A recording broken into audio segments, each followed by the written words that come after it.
Dear students, I am Dr. Rajiv Sapre. This is the eighth lecture uh, about simultaneous equations, and this is the part of video lecture series about SSC mathematics. See, in the last lecture, we have seen how to convert the equations which are non-linear as they are given, but by using proper substitutions. We converted those equations into linear simultaneous equations and we solved those. So I hope you understood that. That is one very important issue. Now we are going to study applications of these equations. So we can say applications of simultaneous equations. Okay, this is what now we are going to study. Application means what? Some real life situations are given. We will convert those situations into mathematical form and it gives rise to simultaneous equations which we know how to solve. So as I told in the quadratic equation chapter also, this is something called mathematical modeling, right? This is modeling, converting the real life situation into mathematical problem and then solving it by using mathematical ideas, and that gives you the answer to the real life situation. So that is the concept behind mathematical modeling. For example, suppose this problem we consider. See the perimeter of the rectangle. Now there is a rectangle given to you and its perimeter they have given to be see, suppose this is the rectangle. Okay, now what is given to you is this, that perimeter of the rectangle is 40 centimeters. So suppose I take this as x length and y as a breadth. You know what is perimeter? 2 times x, 2 times y. This is also x, right? As it is rectangle, opposite sides are of equal length. This is also y. What is perimeter? 2x plus 2y. So we are given 2x plus 2y is 40. Now we have to write all those things obviously. Let x be the length of the rectangle, y be the breadth of the rectangle. Then by the given condition, see here, let length of the rectangle be x centimeters because it is 40 centimeters given, and y centimeter be the breadth. Now what is given by first condition? 2 into bracket x plus y is 40. We see this 2x plus 2y is 40. So that means x plus y is equal to 20. This is first issue. First equation we get. Okay. Now what is given? The length of the rectangle is more than double the breadth by 2. This is the second condition. काय दिली आहे बघा? Length of the rectangle म्हणजेच x ते कसं आहे? More than length of the rectangle is more than double its breadth by 2. म्हणजे ब्रेड्थच्या डबल केल्यावर आणखी 2 म्हणजेच x will be what? 2y plus 2. That means what? x minus 2y is equal to 2. This is 2. Now you solve these two equations. What you can do is simple. This is x plus y is 20. This is x minus 2y is 2. So whenever you want to solve these equations, here x is same. So you can subtract 2 from 1. So 1 minus 2 we can say. So what is 1? It is x plus y is equal to 20. And this is x minus 2y is equal to 2. So when you subtract, this will be minus, this will be plus, this will be minus. X minus x gets cancelled, y plus 2y, so 3y, 20 minus 2 is 18. So 3y is 18, so y you get as 6. When you get y 6, you can put x, you can calculate by this. X is, you have x is 2y plus 2. याच्यामध्ये y ची value 6 टाका. So x will be 2 into 6 plus 2. म्हणजेच x किती झाला? 14. त्यामुळे लांबी त्याची आहे ती 14 झाली आणि रुंदी त्याची 6 झाली. मग बघा, जेव्हा लांबी 14 असेल आणि रुंदी 6 असेल त्यावेळी हे परिमिती किती झाली त्याची? पेरिमीटर म्हणजेच परिमिती. 14 आणि 14 28, 6 आणि 6 12 म्हणजे 40 झालं. आणि रुंदी जी आहे वाय त्याच्या डबलमध्ये म्हणजे 12मध्ये 2 मिळवलं की मला लांबी मिळते. तेच या कंडिशन्स आहेत. म्हणजे काय केलं बघा आपण या पर्टिक्युलर प्रॉब्लेममध्ये, ही जी काही सिच्युएशन आहे ती आपण मॅथमॅटिकली कन्व्हर्ट केली आणि मॅथमॅटिकल त्याचं रूपांतर केल्यानंतर मला 2 सायमल्टेनियस इक्वेशन्स मिळतात. म्हणून मी सायमल्टेनियस इक्वेशन्स कशी सोडवायची हे आधी शिकलेलो आहे. 3 वेगवेगळ्या मेथड्स लक्षात घ्या. And using any of those 3 methods you can solve this problem and then you get the answer to the situation. So this is the concept behind this particular lecture. आणि जे काही आपण आता डिस्कस करणार आहोत ते या सर्व टाईपच्या प्रॉब्लेमसाठी आपण वापरणार आहोत. ठीक आहे. आता हा एक प्रॉब्लेम बघा, हा फार महत्त्वाचा असा प्रॉब्लेम आहे की बघा इथे काय म्हटलंय, बोट ट्रॅव्हल्स 16 किलोमीटर्स अपस्ट्रीम. अपस्ट्रीम याचा अर्थ प्रवाहाच्या विरुद्ध दिशेने. ही नदी आहे, ही अशी वाहते आहे या बाजूने, हे या बाजूने जातोय upstream. a boat travels 16 kilometers upstream and 25 kilometers downstream in 6 hours. Downstream म्हणजे प्रवाहाच्या दिशेने. Okay. The same boat travels 36 kilometers upstream and 48 kilometers downstream in 13 hours. बघा, तर find the speed of the water current and speed of the boat in still water.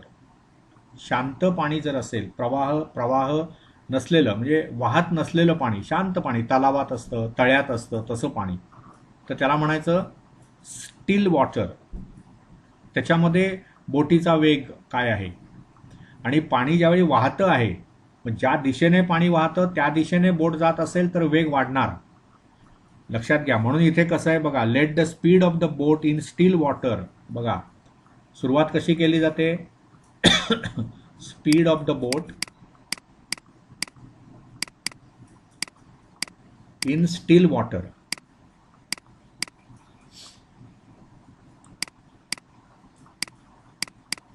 ते आपण काय मानलंय, x kilometres per आवर.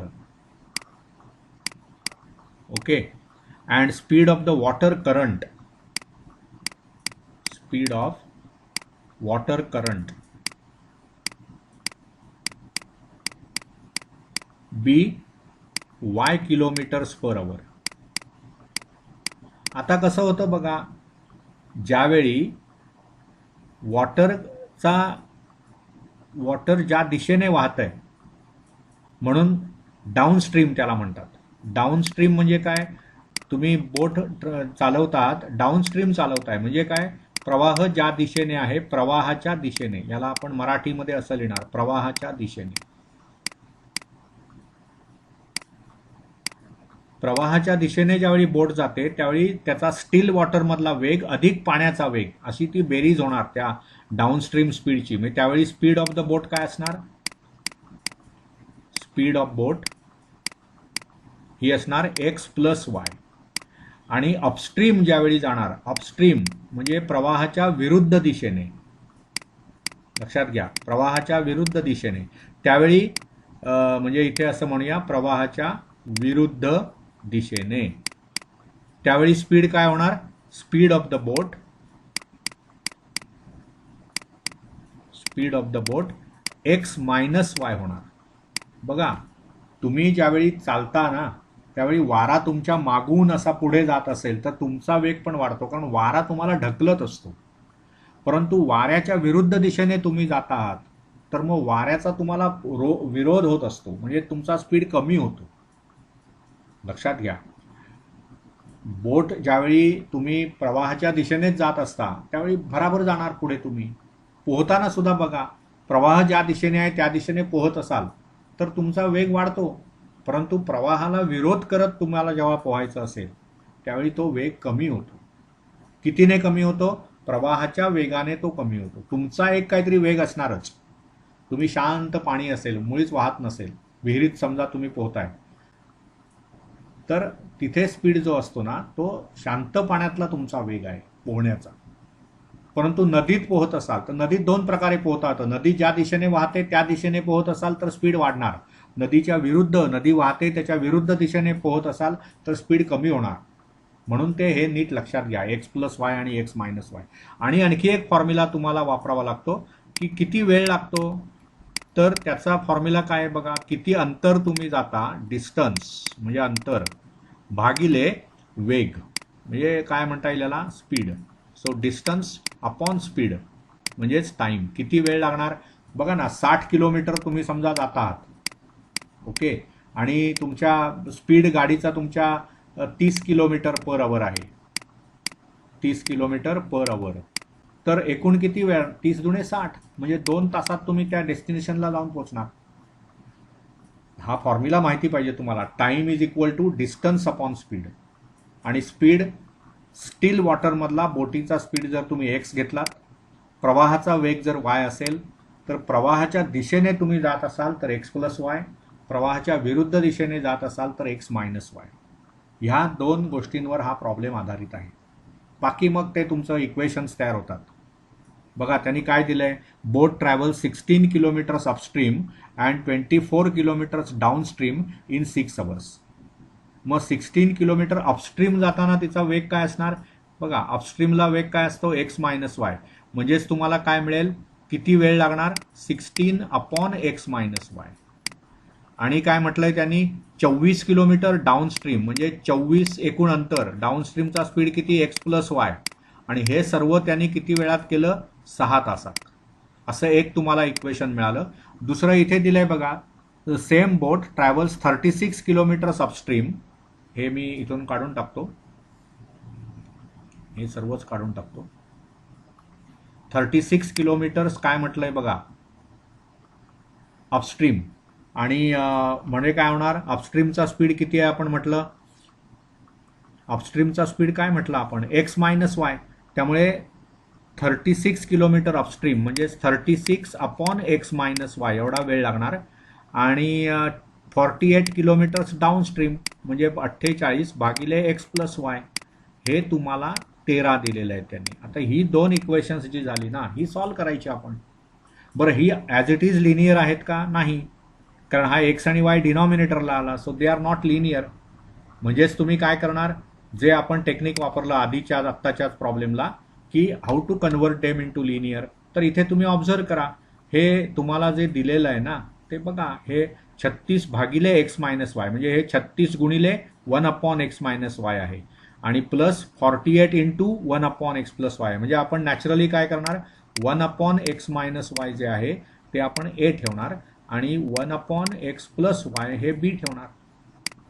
असं आपण सबस्टिट्यूशन केलं ना, की हे इक्वेशन काय होणार, पहिलं हे समजा मी 1 आणि 2 म्हटलं, तर 1 काय होणार आता, 36A प्लस 48B बरोबर आहे, is equal to 13, is equal to 13, हे तिसरं इक्वेशन म्हणा. आणि चौथं काय होईल बघा, 16A plus 24B is equal to 6, हे चौथं झालं. मग आता हे 48 आहेत, हे 24 आहेत, म्हणजे ह्याला 2 ने गुणा, की हे चौथंच इक्वेशन काय होईल आता, 32A 24 दुणे 48 म्हणून 48B बरोबर 12, याची पण दुप्पट, म्हणजे आता हे इक्वेशन जाऊन हे इक्वेशन तुमचं आता चौथं इक्वेशन असेल. मग ही दोन सॉल्व्ह करा, हे 48B आहेत, हे 48B आहेत, म्हणजे तुम्ही जर तिसऱ्यातून चौथं वजा केलं, okay, suppose I do this step, बराबर मी करतोय कारण इथे सॉल्व्ह करून दिलेलं आहे, ते यू कॅन ऑब्झर्व दॅट. पण 36A मायनस 32A वजा करतोय आपण, 3 मायनस 4, 36 मायनस 34 म्हणजे 4A झालं, हे 48 वजा 48 कॅन्सलच होतील, आणि हे 13 वजा 12 म्हणजे 1 होईल, म्हणजे 4A बरोबर 1 आलं, म्हणजेच A ची किंमत आली 1/4. आता ती कुठल्या तरी इक्वेशनमध्ये टाका, बघा ह्याच्यामध्ये टाकूया, 32A प्लस 48B म्हणजे 12 आहे, त्याच्यामध्ये A जर 1/4 टाकला तर 32 इंटू 1/4, 32 इंटू 1/4 किती होणार, 32 भागिले 4 म्हणजे 8 झालं. सो यू गेट 8, म्हणजे 8 झालं ते, 8 अधिक किती होणार बघा, हे 48B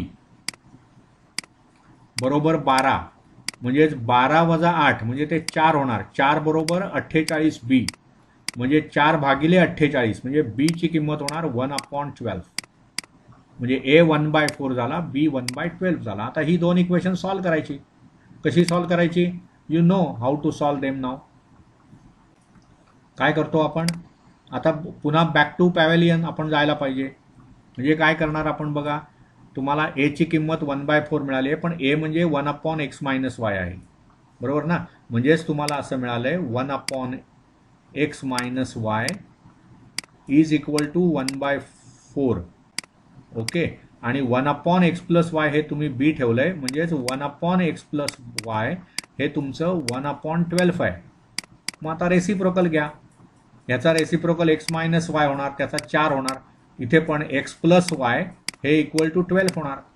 मग हे बेरीज केलीत ना की -y+y कॅन्सल होतील. 2x बरोबर 16, म्हणून x बरोबर 8. x बरोबर 8 मिळालं. आता ते इथे कुठल्याही ह्याच्यात टाका, x+y 12 मध्ये x ची किंमत 8 टाका, म्हणजेच 8 अधिक y बरोबर 12 असं होईल. म्हणजेच y ची किंमत 4 येईल. म्हणजे x हे तुमचं 8 आलं, y म्हणजे 4 आलं. पण x म्हणजे काय मानलंय तुम्ही, x म्हणजे आपण काय बघा, आता इथे प्रॉब्लेममध्ये काय उत्तर आली बघूया आपण. हे बघा, x म्हणजे 8 आलं, त्यांचं आपण उलटं घेतलंय. ओके, आपलं पण तेच आलंय, x बरोबर 8 आणि y बरोबर 4. म्हणजेच आपण उत्तर काय लिहिणार की speed of the boat in still water is 8 kilometres, आणि speed of the boat in speed of the current water किंवा वॉटर करंट वॉटर नव्हे, वॉटरचा जो करंट आहे, म्हणजे स्पीड आहे, पाणी वाहण्याचा जो स्पीड आहे, दॅट इज 4 km/h. बघा, म्हणजे ह्याच्यामध्ये साधं आहे ना, क्लिअरली आपल्याला कळतं की आपण एक जी सिच्युएशन होती, बोटीच्या संथ पाण्यातला वेग काय दिलेला आहे, प्रवाहाचा वेग काय दिलेला आहे, प्रवाहाच्या दिशेने बोट जात असेल तर ती किती वेळात किती अंतर कापते, आणि प्रवाहाच्या विरुद्ध दिशेने जात असेल तर किती वेळात किती अंतर कापते, हे दिल्यानंतर आपण संथ पाण्यातल्या बोटीचा वेग आणि वॉटरच्या करंटचा वेग ह्या दोन्ही गोष्टी कॅल्क्युलेट करू शकतो. See, this is the beauty of this mathematics. This is how you can apply mathematics to solve regular real life problems. Okay, आणखी एखाद दुसरा प्रॉब्लेम आपण बघूया and then we will wind up this lecture.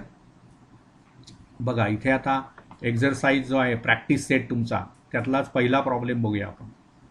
बघा, 2 numbers differ by 3. बघा, समजा तुम्ही असं म्हटलं आपणाला